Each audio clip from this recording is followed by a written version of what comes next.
c'est le programme APSO Afrique de l'Ouest, portant sur la promotion de l'agroécologie et de l'agriculture biologique. Et les acteurs de ce programme ont voulu, à l'échelle des 3 pays, donc Burkina, Mali, Niger, développer vraiment cette pratique agroécologique pour changer les comportements.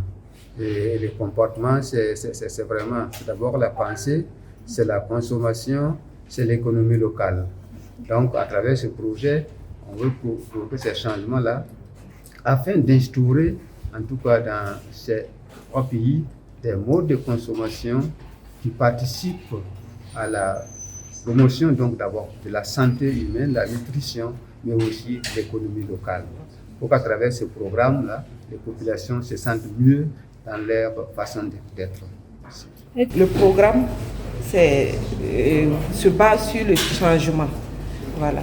Quand on dit changement, c'est le changement des modes de vie, que ce soit au niveau alimentaire, que ce soit au niveau politique, que ce soit au niveau comportemental. Voilà. Et nous, dans l'exécution de ce projet, nous nous basons d'abord sur les acteurs à la base, le renforcement de capacités, l'organisation même des acteurs qui œuvrent dans la promotion de l'agroécologie à travers les cadres de concertation. Également, si ces acteurs sont mieux organisés, ils peuvent faire des plaidoyers auprès des décideurs pour changer un peu la vision même politique, que ce soit au niveau agricole.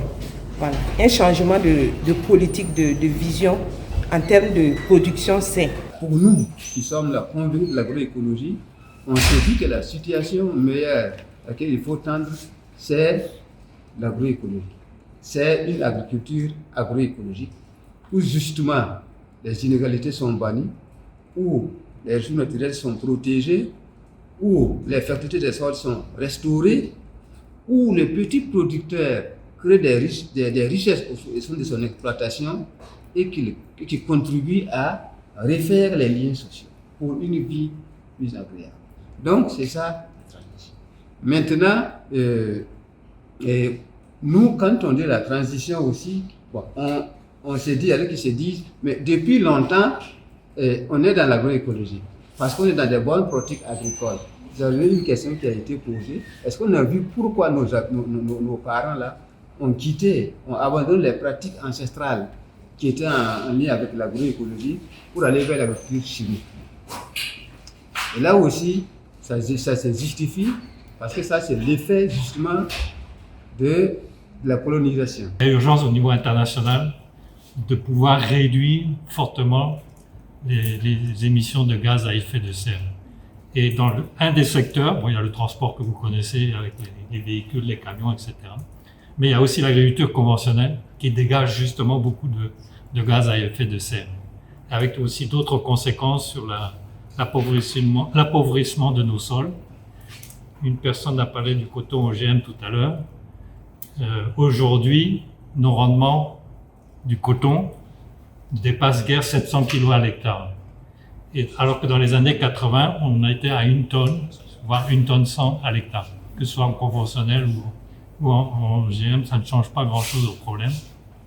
Pourquoi aujourd'hui nous sommes qu'à 700 kg à l'hectare dans le coton? C'est parce que nos sols sont devenus de plus en plus pauvres en matière organique.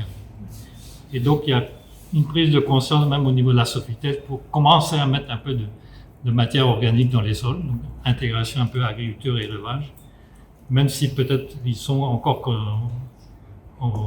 au tout début de ce changement. Si on veut vraiment augmenter la productivité du secteur coton, ça passe essentiellement par la transition agroécologique avec beaucoup de biofertilisants pour améliorer la fertilité de nos sols. C'est juste pour 2024, parce que la spécificité du programme, c'est que les actions ne sont pas définies à l'avance. Voilà, pour vraiment laisser cette flexibilité, pour vraiment aller s'inspirer des exemples des autres pays. Il parlait du Sénégal, il y a des structures là-bas aussi qui ont une bonne expérience à la matière. Pour laisser cette flexibilité-là, pour vraiment orienter nos actions sur des changements, je vais dire quoi, des changements efficaces, des changements impactants. Voilà.